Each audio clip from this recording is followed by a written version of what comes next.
பின்னாடி வருதுங்களா? அப்படியே பின்னாடி வருதுங்களா? பின்னாடி வரும்.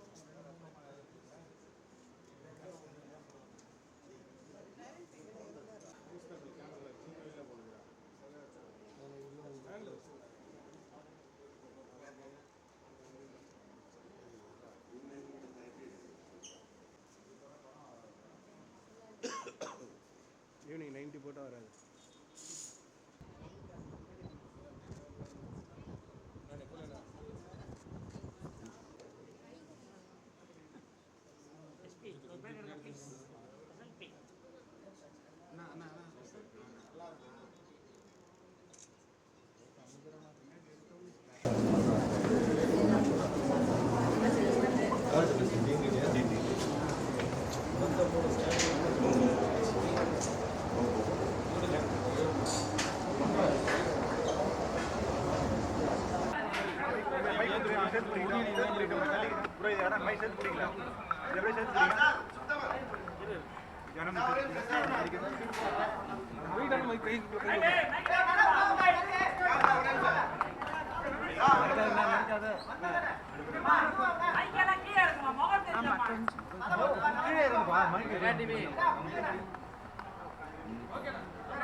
இந்த அரசு பொறுப்பேற்றதற்கு பிறகு மாண்புமிகு தமிழ்நாட்டின் முதலமைச்சருடைய வழிகாட்டுதலோடு ஒவ்வொரு ஆண்டும் தீபாவளி அன்றைக்கு கீழ்ப்பாக்கம் அரசு மருத்துவக் கல்லூரி மருத்துவமனைக்கு வந்து தீக்காய சிறப்பு பிரிவில் பணியாற்றுகிற மருத்துவர்களுடனும்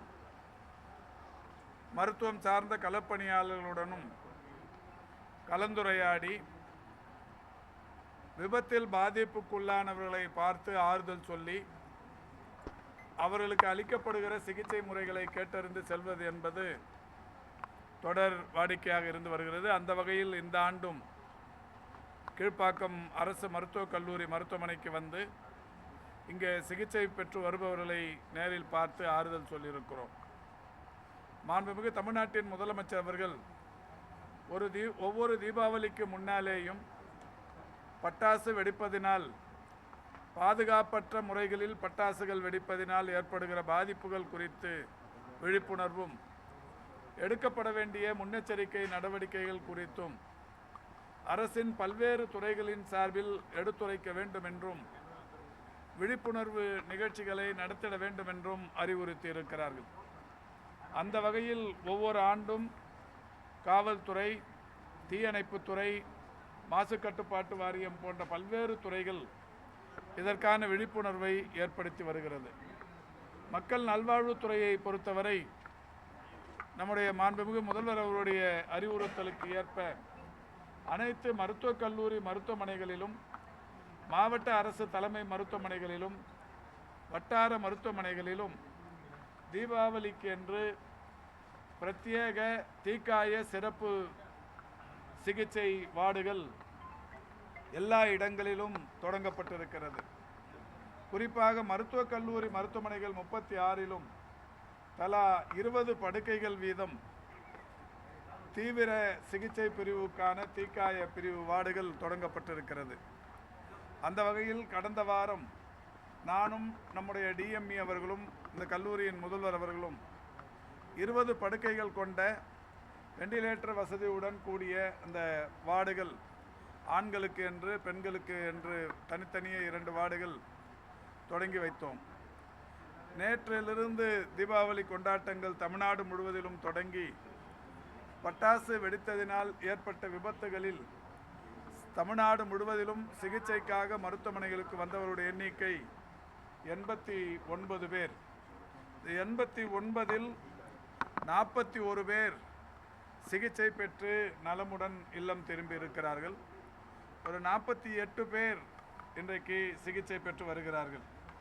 இந்த 48 பேரில் ஒரு சிறிய அளவிலான அறுவை சிகிச்சை என்கின்ற வகையில் சிகிச்சை பெற்று வருபவர்கள் 8 பேர், ஒரு மிகச்சிறிய அளவிலான அறுவை சிகிச்சைகள் என்கின்ற வகையில் ஒரு 32 பேர். அந்த வகையில் இந்த கீழ்ப்பாக்கம் அரசு மருத்துவமனையில் ஒரு 6 குழந்தைகள் பாதிக்கப்பட்டு ஒரு மகளிர் சகோதரி ஒருவர் பாதிக்கப்பட்டு மருத்துவமனையில் அனுமதிக்கப்பட்டிருக்கிறார்கள். இந்த 7 பேரில் ஒரு குழந்தைக்கு மட்டும் ஒரு 7% தீக்காய பாதிப்பும் ஒரு குழந்தைக்கு 15% தீக்காய பாதிப்பும் ஏற்பட்டிருக்கிறது. இதில் யாருக்கும் உயிர் பாதிப்பு என்கின்ற அளவில் பிரச்சனை இல்லை. மிகப்பெரிய அளவிலான காயங்களும் இல்லாமல் இந்த தீபாவளி கடந்து கொண்டிருக்கிறது. இன்னமும் மீதம் இருக்கிற நேரம் இன்று மாலை நாளை என்கின்ற வகையில் பாதுகாப்பான தீபாவளியை மக்கள் கொண்டாட வேண்டும் என்கின்ற வகையிலான விழிப்புணர்வை ஏற்படுத்துகிற வகையிலேயும் இந்த தீபாவளியில் தங்களுடைய குடும்பத்தை விட்டு அரசு மருத்துவமனைகளில் குறிப்பாக இந்த தீக்காய சிறப்பு சிகிச்சை பிரிவு வார்டுகளில் பணியாற்றுகிற மகத்தான மருத்துவ சேவையாற்றும் மருத்துவர் பெருமக்களையும் செவிலியர்களையும் மருத்துவம் சார்ந்த களப்பணியாளர்களையும் பாராட்டுகிற வகையில் அவருடைய தியாக உணர்வை போற்றுகிற வகையில் ஒவ்வொரு ஆண்டும் நானும் அவர்களுடன் இங்கே வந்து தேநீர் அருந்தி அவர்களுக்கு இனிப்பு வழங்கி மகிழ்ச்சியை வெளிப்படுத்தி வருகிறோம். அந்த வகையில் இன்றைக்கும் இந்த நிகழ்ச்சி நடைபெற்று கொண்டிருக்கிறது. மருத்துவர்கள் அனைவருமே மிக அலர்ட்டாக இருந்து இரவு பகல் என்று பாராமல் வருபவர்களுக்குரிய சிறப்பு சிகிச்சைகளை அளித்து வருகிறார்கள். இந்த தீபாவளியை பொறுத்தவரை இன்னமும் இது போன்ற பாதிப்புகள் ஏற்படாமல் இருக்க குழந்தைகள் பட்டாசு வெடிக்கிற போது பெரியவர்கள் உடன் இருக்க வேண்டும் என்கின்ற வகையில் அன்போடு கேட்டுக்கொள்ளுகின்றோம். பருத்தி ஆடைகளை அணிந்து வெடிப்பதுதான் பாதுகாப்பானது. சில்கு நைலான் போன்ற ஒரு அந்த ஆடைகளை அணிந்து கொண்டு பட்டாசு வெடித்தால் தீப்பட்டவுடனே விரைந்து ஆடை முழுவதும் பற்றிக்கொள்ளும் என்கின்ற வகையில் அதை தவிர்க்க வேண்டும் என்றும் கேட்டுக்கொள்ளுகின்றோம். குழந்தைகளும் சரி பெரியவர்களும் சரி பட்டாசு வெடிக்கும் போது செருப்பு அணிந்து வெடிக்க வேண்டும் என்றும் கேட்டுக்கொள்ளுகிறோம். பட்டாசு வெடிக்கிற போது அருகில் ஒரு வாளியில் தண்ணீரை வைத்து கொண்டு வெடிப்பது நல்லது. இந்த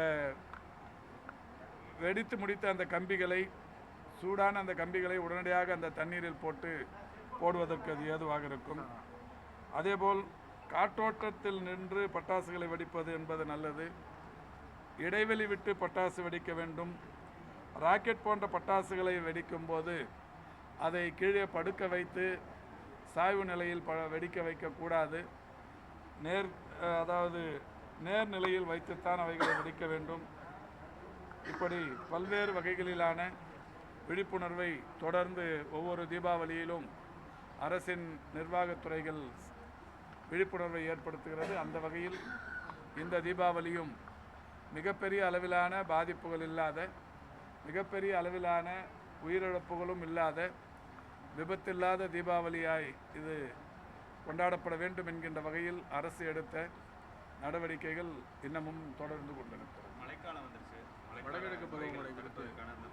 ஏற்கனவே கடந்த வாரம் மாண்புமிகு தமிழ்நாட்டின் முதலமைச்சருடைய வழிகாட்டுதலோடு மக்கள் நல்வாழ்வுத்துறை, ஊரக உள்ளாட்சித்துறை, நகர்ப்புற உள்ளாட்சி துறைகளின் மாவட்ட அளவில் மாநில அளவிலான அலுவலர்கள், 10க்கும் மேற்பட்ட துறை செயலாளர்கள் உள்ளிட்ட IAS அலுவலர்கள், நானும் நகர்ப்புற உள்ளாட்சித்துறையின் அமைச்சர் அவர்களும் கலந்து கொண்ட ஒரு மிகப்பெரிய கூட்டத்தை நடத்தி ஒவ்வொரு மாவட்டத்திலும் மழைக்காலத்தில் குறிப்பாக வடகிழக்கு பருவமழையின் போது எடுக்கப்பட வேண்டிய முன்னெச்சரிக்கை நடவடிக்கைகள் குறித்தான விளக்கங்களை எடுத்து கூறி ஒவ்வொரு மாவட்டத்திலும் ஒவ்வொரு இடத்திலும் எந்த மாதிரியான பணிகள் மேற்கொள்ளப்பட வேண்டும் என்கின்ற அறிவுறுத்தல் விடுக்கப்பட்டிருக்கிறது. அந்தந்த மாவட்டங்களில் அந்தந்த மாவட்டங்களைச் சேர்ந்த இது போன்ற சேவைத்துறைகளைச் சேர்ந்த அலுவலர்கள் கூட்டங்களை நடத்தி பாதுகாப்பாக முன்னெச்சரிக்கை நடவடிக்கைகள் எடுத்திருக்கிறார்கள்.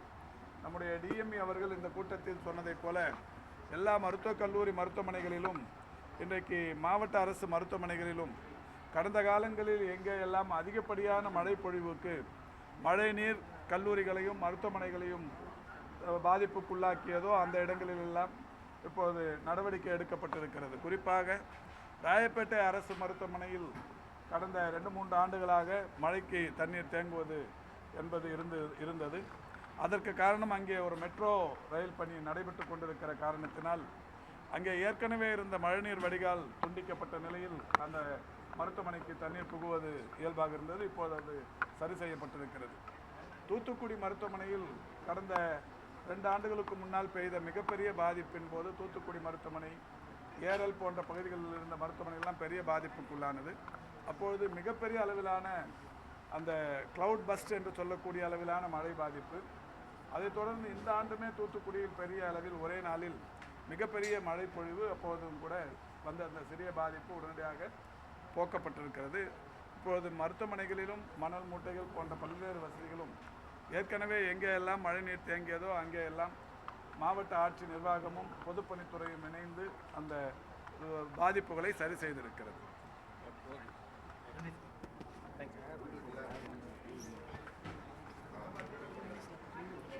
மருத்துவமனைக்கு வருக வருக என்று வரவேற்கிறேன். இந்த நாளில் அவர் நம்மோடு வந்து இந்த பண்டிகையை கொண்டாட வேண்டும் என்று வந்ததற்கு எனது மனமார்ந்த நன்றியை தெரிவித்துக் கொள்கிறேன். I welcome the Director of Medical Education, Dr. Suganti Madam, for also being with us for this Deepavali celebrations. I welcome our Medical Superintendent, our RMO, our matron, the Professor of and Head of the Department of Plastic Surgery and Burns, மற்றும் மருத்துவ பணியாளர்கள், செவிலியர்கள் மற்றும் physiotherapist ஆகிய அனைவரையும் வருக வருக என வரவேற்கிறேன். இந்த மாதிரி ஒரு நாளன்று இந்த மத்தாப்பு கொளுத்தி அல்லது புஸ்வானம் வெடிக்கலையான்னு பார்த்து நிறைய சிறுவர்கள் காயமடைந்து இருப்பதை வந்து சார் பார்த்திருப்பது எங்களுக்கு மிகவும் மகிழ்ச்சியாக இருக்கிறது. அதற்கு அவர்களுக்கு நன்றியை தெரிவித்துக் கொண்டு அமைக்கிறேன். Thank you. I welcome Dr. Suganti, Director of Medical Education, to deliver the welcome address. அனைவருக்கும் இனிய தீபாவளி நல்வாழ்த்துக்கள். இந்த தீபாவளி என்னுடைய வாழ்க்கையில் மறக்க முடியாத ஒரு தீபாவளியாக அமைந்துவிட்டது. இப்படி ஒரு அமைச்சர் நமக்கு கிடைப்பதற்கு உண்மையாகவே அது கடவுளுடைய வரப்பிரசாதம் என்று தான் சொல்லுவேன். தீபாவளியை எல்லாரும் குடும்பத்தோடு கொண்டாடுவார்கள், வெளியூருக்கு செல்வார்கள். ஆனால் அதெல்லாம் விட்டுட்டு நம்ம எல்லாரும் குடும்பமாக நினைத்து உங்கள் எல்லாரும் அழைத்து அமர வைத்து இந்த தீபாவளி கொண்டாடுவது உண்மையிலே எனக்கு இது முதல் அனுபவம், மறக்க முடியாத ஒரு அனுபவம். நம்முடைய மாண்புமிகு அமைச்சர் அவர்களுக்கு முதலாவது இந்த சந்தர்ப்பத்தை கொடுத்ததுக்கு நான் நன்றி செலுத்துகிறேன். ஏனென்றால் அவர் என்னை பொறுத்தவரை ஒரு மனிதர், இரவும் பகலும் அயராது உழைப்பவர், ஓடி ஓடி உழைப்பவர். என் வீட்டில் கூட கேட்டாங்க, தீபாவளி அன்னைக்கு என்ன எங்கே சென்னையிலே உட்காந்துருக்கா என்று சொல்லி. நான் சொன்னேன், அமைச்சர் வருகிறார் இன்றைக்கு. ஆச்சரியப்பட்டேன், உண்மையாக அமைச்சர் இன்றைக்கு தீபாவளி மருத்துவமனையில் கொண்டாட போகிறாரா என்று சொல்லி எல்லாருமே ஆச்சரியப்பட்டா. உண்மையாக சொன்னாங்க, தமிழ்நாட்டுக்கு கிடைத்த ஒரு அரிய அமைச்சர் நம்முடைய துறையை சார்ந்த அமைச்சர். அவருடைய வழிகாட்டுதலின்படி இன்றைக்கு தமிழ்நாட்டில் உள்ள அனைத்து மருத்துவக் கல்லூரி மருத்துவமனைகளிலும் ஒரு 20 படுக்கைகள் இந்த தீபாவளியில் உள்ள பட்டாசுகளால் ஏற்படும் விபத்துகளில் காயப்பட்டவர்களுக்காக சிகிச்சை பெறுவதற்காக தனியாக ஏற்படுத்தப்பட்டுள்ளது. வெண்டிலேட்டர் வசதி தேவையென்றால் அதற்குள்ள வசதி ஏற்படுத்தப்பட்டுள்ளது. எல்லாவற்றிலும் ஏசி வசதி ஏற்படுத்தப்பட்டுள்ளது. அவசர கால மருத்துவ அந்த ஆயின்மெண்ட்டுகள், அந்த புண்களுக்கு போடப்படுகிற களிம்புகள் அதெல்லாமே ரெடியாக இருக்கிறது. மேலும் இது மழைக்காலம் ஆனபடினால் அனைத்து மருத்துவக் கல்லூரி மருத்துவமனைக்கும் மழைநீர் தேங்காத வண்ணம் அதை தடுப்பதற்குள்ள முயற்சிகளை எடுக்கும் வரையில் அறிவுரை கொடுக்கப்பட்டுள்ளது. எங்கெல்லாம் நீர் தேக்கம் ஏற்படுகிறதோ அதெல்லாம் தேங்காதவன தடுப்பதற்காக மண் மூட்டைகள் அமைக்கப்பட்டு தடுக்கப்பட்டு வருகிறது. மேலும் கண்டினியூஸாக அந்த வாட்டரை எடுக்கிறதுக்காக மோட்டார் வசதிகளும் இன்னும் அதற்காக தனியாக மருத்துவமனையிலுள்ள பணியாளர்களும் பணியமர்த்தப்பட்டுள்ளார்கள். மிக முக்கியமானது கிச்சன், சமையலறை. மருத்துவக் கல்லூரி மருத்துவமனையில் உள்ள சமையலறையில் அந்த தேவையான உணவுப் பொருட்களை சேமித்து வைக்கவும் தங்கு தடையின்றி மருத்துவ பயனாளிகளுக்கு உணவு கொண்டு செல்வதற்குள்ள எல்லா ஏற்பாடும், எலி தொல்லையோ கரப்பான் பூச்சி தொல்லையோ இல்லாமல் சுத்த சுகாதாரம் வைக்கப்படுவதற்கு அறிவுரை கூடப்பட்டு போட்டோக்கள் எடுத்து தினமும் அனுப்பி வருகிறார்கள். வார்டுகளில் அவசர காலத்துக்கு தேவையான மருத்துவ உபகரணங்கள், ஆக்சிஜன்கள் எல்லாம் தயாரான நிலைமையில் வைக்கப்பட்டுள்ளது. மேலும் ஃபீவர் வார்டுகள், காய்ச்சலுக்கென்று தனி வார்டுகள், டெங்குக்கென்று தனி வார்டுகள் ஏற்படுத்தப்பட்டு அது சிறப்பான முறையில் சிகிச்சை கொடுக்கப்பட்டு வருகிறது. 10:30 மணி வரை தமிழ்நாட்டில் தீக்காயத்தால் பாதிக்கப்பட்டவர்கள் மொத்தம் வெளிப்புறமாக சிகிச்சை பெற்று வீடு திரும்பர்கள் 41 பேரும், அனுமதிக்கப்பட்டு சிகிச்சை பெற்றவர்கள் 48 பேரும். எல்லாரும் நல்ல முறையிலே இருக்கிறார்கள். எனவே இந்த தீபாவளி இந்த மருத்துவக் கல்லூரி முதல்வர் அவர்களுக்கும் சூப்பரண்டன்ட் அவர்களுக்கும் ஆர்எம்ஓ எல்லா ஹெச்ஓடிஸ் இன்னும் பணியாளர்கள், மீடியாஸ் எல்லாருக்கும் ஒரு முறை கூட நான் நன்றி செலுத்தி வணக்கத்தையும் தீபாவளி வாழ்த்துதலே தெரிவித்துக் கொள்கிறேன். நன்றி, வணக்கம். அடுத்ததாக மாண்புமிகு அமைச்சர் அவர்களை உரையாற்றுமாறு அன்புடன் கேட்டுக்கொள்கிறேன். கேஎம்சி மருத்துவமனையில் இன்றைக்கு பணிபுரிந்து கொண்டிருக்கின்ற மருத்துவர்களுடனான இந்த கலந்துரையாடல் நிகழ்ச்சியில் பங்கேற்று சிறப்பித்துக் கொண்டிருக்கின்ற பெருமதிப்பிற்குரிய மருத்துவ கல்வி மற்றும் ஆராய்ச்சி இயக்ககத்தின் இயக்குனர் அவர்களே, இந்த கல்லூரி மருத்துவமனையின் முதல்வர் அவர்களே, கண்காணிப்பாளர் மற்றும் ஆர்எம்ஓ உள்ளிட்ட அலுவலர் பெருமக்களே, மருத்துவர்களே, செவிலியர் பெருமக்களே, மருத்துவம் சார்ந்த களப்பணியாளர்களே, தூய்மை பணியாளர்களே, காவலர்களே, வருகை தந்திருக்கின்ற பத்திரிகை மற்றும் ஊடகவியலாளர்களே, உங்கள் அத்தனை பேருக்கும் முதற்கண் என்னுடைய நன்றி கலந்த வணக்கத்தை தெரிவித்துக் கொள்கின்றேன். ஒவ்வொரு ஆண்டும் தீபாவளி திருநாளின் போது கேஎம்சி மருத்துவமனையில் பணிபுரியும் மருத்துவர்கள் மற்றும் மருத்துவம் சார்ந்த பணியாளர்களுடன் இந்த நிகழ்வில் பங்கேற்பதை நான் பெருமையாக கருதுகிறேன். பெரிய அளவிலான விபத்துகள் இல்லாத தீபாவளியாக இருக்க வேண்டும் என்கின்ற வகையில் மாண்புமிகு தமிழ்நாட்டின் முதலமைச்சருடைய வழிகாட்டுதலோடு பல்வேறு நடவடிக்கைகள் எடுக்கப்பட்டு வருகிறது. பொதுவாக காவல்துறை, தீயணைப்புத்துறை, மாசு கட்டுப்பாட்டு வாரியம் போன்ற பல்வேறு அமைப்புகளின் சார்பில் விழிப்புணர்வை ஏற்படுத்துவதும், மக்கள் நல்வாழ்வுத்துறையின் சார்பில் மருத்துவக் கல்லூரி மருத்துவமனைகள், மாவட்ட அரசு தலைமை மருத்துவமனைகள், வட்டார மருத்துவமனைகளில் பிரத்யேக தீக்காய சிறப்பு பிரிவு வார்டுகளை உருவாக்கி, எனக்கு முன்னால் உரையாற்றிய நம்முடைய டிஎம்இ அவர்கள் சொன்னதைப் போல ஒரு 20 படுக்கைகள், வெண்டிலேட்டர் வசதியுடன் கூடிய படுக்கைகளை அமைத்து தீக்காயங்களுடன் வருபவர்களுக்கு போர்க்கால அடிப்படையில் உடனடியாக சிகிச்சைகள் அளிப்பது என்கின்ற வகையில் தொடர்ந்து ஒவ்வொரு ஆண்டும் இது செயல்படுத்தப்பட்டு வருகிறது. அப்படி செயல்படுத்தப்பட்டு வருகின்ற காரணத்தினால் ஏற்படுத்தப்பட்டிருக்கிற விழிப்புணர்வும் செயல்படுத்தப்பட்டு கொண்டிருக்கின்ற மருத்துவ சிகிச்சை முறைகளிலுமாக பெரிய அளவிலான இறப்புகள் இல்லாத தீபாவளியாய், விபத்து பாதிப்புகள் குறைந்த தீபாவளிகளாய் இன்றைக்கு தொடர்ந்து கடந்த 4-5 ஆண்டுகளாக இருந்து வருகிறது. அந்த வகையில் இந்த ஆண்டும் நான் ஏற்கனவே சொன்னதைப் போல காவல்துறையும், தீயணைப்புத்துறையும், மாசு கட்டுப்பாட்டு வாரியம் போன்ற பல்வேறு அமைப்புகளும் பல வகைகளில் விழிப்புணர்வை ஏற்படுத்தியும் மருத்துவமனைகளில் முன்னெச்சரிக்கை நடவடிக்கையாக மேற்கொள்ளப்பட வேண்டிய எல்லா விஷயங்களையும் செய்ததன் விளைவாக இன்றைக்கு பெரிய அளவில் விபத்துகள் இல்லாத தீபாவளியாய் இந்த தீபாவளியும் சென்று கொண்டிருக்கிறது. மரியாதைக்குரிய டிஎம்இ அவர்கள் சொன்னதைப் போல மாநிலம் முழுவதும் இதுவரை ஒரு 89 பேர் தீக்காயங்கள் ஏற்பட்டு மருத்துவமனைகளில் அனுமதிக்கப்பட்டிருக்கிறார்கள். அவர்களில் 41 பேர் சிகிச்சை பெற்று நலமுடன் இல்லம் திரும்பி இருக்கிறார்கள். ஒரு 48 பேர் சிகிச்சை பெற்று வருகிறார்கள். குறிப்பாக தஞ்சாவூரில் 17 பேரும், இந்த கீழ்ப்பாக்கம் அரசு மருத்துவமனையில் ஒரு 7 பேரும், ஸ்டான்லி மருத்துவமனையில் 5 பேரும், வேலூர் மருத்துவமனையில் 4 பேரும், விழுப்புரம் மருத்துவமனையில் 4 பேரும், சேலம் மருத்துவமனையில் 4 பேருமாக இன்றைக்கு சிகிச்சை பெற்று வருகிறார்கள். இவர்கள் அனைவரும் கூட மிகப்பெரிய அளவிலான உயிர் பாதிப்பு என்கின்ற வகையிலான நிலை இல்லை, சிறிய அளவிலான பாதிப்புகளுடனே சிகிச்சை பெற்று வருகிறார்கள். நம்முடைய கேஎம்சி மருத்துவமனை என்பது தீக்காய சிறப்பு பிரிவுக்கென்று பிரத்யேக வார்டு இருப்பது என்பதையும் கடந்து அக்கம்பக்கத்தில் இருக்கிற மாநிலங்களில் இருப்பவர்களுக்கும் தீ விபத்துகள் நேருகிற போது அவர்கள் இங்கே வந்து சிகிச்சை பெற்றுக் கொள்வதற்கு ஏதுவான அதிநவீன மருத்துவ வசதிகளும் அதற்கான கட்டமைப்பும் இருக்கிற பகுதி கீழ்ப்பாக்கம் அரசு மருத்துவமனை. எனவே இங்கே ஒரு 7 பேர் அனுமதிக்கப்பட்டிருக்கிறார்கள். 7 பேரில் 6 பேர் குழந்தைகள், ஒருவர் மட்டும் ஒரு மகளிர் என்கின்ற வகையில் 7 பேர் அனுமதிக்கப்பட்டிருக்கிறார்கள். 7 பேரிலும் கூட ஒரு குழந்தைக்கு ஒரு 7% அளவுக்கு அந்த தீ காயங்களும், இன்னொரு குழந்தைக்கு ஒரு 15% என்கின்ற வகையில் ஒரு தீக்காயங்களும் ஏற்பட்டிருக்கிறது. அவர்கள் இருவருக்குமே கூட பெரிய அளவிலான அந்த பாதிப்புகள் இல்லை. அவர்களும் ஓரிரு நாட்களில் அல்லது ஒரு வார காலத்திற்குள் இல்லம் திரும்புவார்கள். மீதம் அத்தனை பேருமே ஓரிரு சதவிகித பாதிப்பு என்கின்ற வகையில்தான் இந்த மருத்துவமனைகளில் அனுமதிக்கப்பட்டிருக்கிறார்கள்.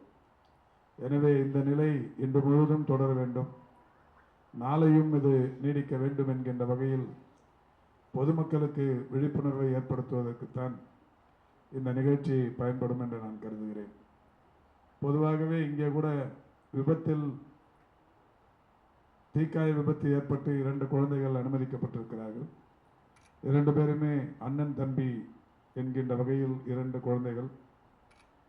பெற்றோரும் இங்கே இப்போது அந்த குழந்தைகளை பெற்றோர் அவர்களுடைய பாதுகாப்புக்காக வந்திருக்கிறார்கள். அவர்களுமே சொன்னது, நாங்கள் அருகில் இல்லாமல் குழந்தைகளை பட்டாசு வெடிக்க விட்டதனால் இந்த பாதிப்பு ஏற்பட்டது என்று வருத்தத்தோடு சொல்லுகிற நிலை ஏற்பட்டிருக்கிறது. அது மட்டுமல்ல, ஒரு வெடித்ததா வெடிக்கவில்லையா என்று ஒரு பட்டாசை எடுத்து பார்க்கிற போது இந்த விபத்து நேர்ந்திருக்கிறது என்றெல்லாம் சொல்லுகிறார்கள். இதையெல்லாம் ஏற்கனவே சம்பந்தப்பட்ட தீயணைப்புத் துறையின் சார்பில் விழிப்புணர்வை ஏற்படுத்தும் போது மிக தெளிவாக எடுத்து சொல்லப்படுகிறது. அது நீங்கள் எல்லா தொலைக்காட்சிகளிலும் ஊடகங்களிலும் தொடர்ந்து ஒளிபரப்பியும் வருகிறீர்கள்.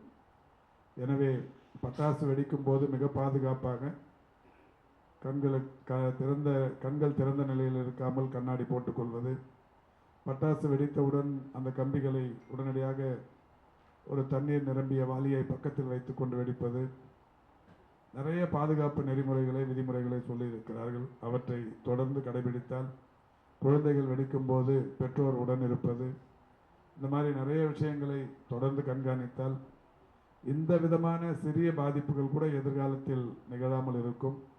எனவே அந்த வகையில் நம்முடைய பொதுமக்கள் விதிமுறைகளை கடைபிடித்து இந்த சின்ன பாதிப்புகள் கூட தங்களுடைய குழந்தைகளுக்கு ஏற்படாமல் இருக்க மிகப்பெரிய அளவில் எச்சரிக்கையாக இருக்க வேண்டும் என்கின்ற வகையில்தான் இந்த நிகழ்ச்சியும் ஒரு விழிப்புணர்வு நிகழ்ச்சியாகவே இன்றைக்கு நடத்தப்பட்டு கொண்டிருக்கிறது.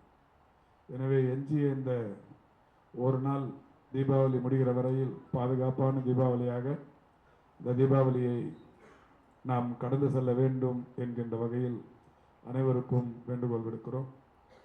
கீழ்ப்பாக்கம் அரசு மருத்துவமனை என்பது தொடர்ந்து தீ விபத்துகளில் சிக்குபவர்களை 100% காப்பாற்றுகிற முயற்சியில் ஈடுபடும் தியாக சீலர்கள் என்றே சொல்லலாம்.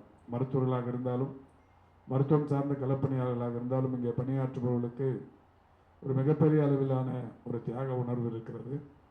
அதனால்தான் தீபாவளி போன்ற இது போன்ற பண்டிகைகளில் வீடுகளில் மகிழ்ச்சியாக இருப்பதையும் கடந்து பணிக்கு வந்து இங்கே இது மாதிரியான ஒரு மருத்துவ பயனாளர்களுடன் தங்களுடைய இந்த நல்ல நாளை நீங்கள் இங்கே கழித்து கொண்டிருக்கிறீர்கள். அதற்காக உங்களுடன் நாங்களும் உங்களுடைய உணர்வில் பங்கேற்கிற வகையில் இந்த நிகழ்ச்சியில் கலந்து கொள்வதை நான் பெருமையாக கருதுகிறேன் என்று கூறி உங்கள் அனைவருக்கும் என்னுடைய மகிழ்ச்சி நிறைந்த வாழ்த்துக்களை தெரிவித்து விடைபெறுகிறேன். நன்றி, வணக்கம்.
நெப்போலியனா நெப்போலியனா நெப்போலியனா நெப்போலியனா கேபிள் எடுத்து விடு ஃப்ரண்ட்ல போய் போடுறேன்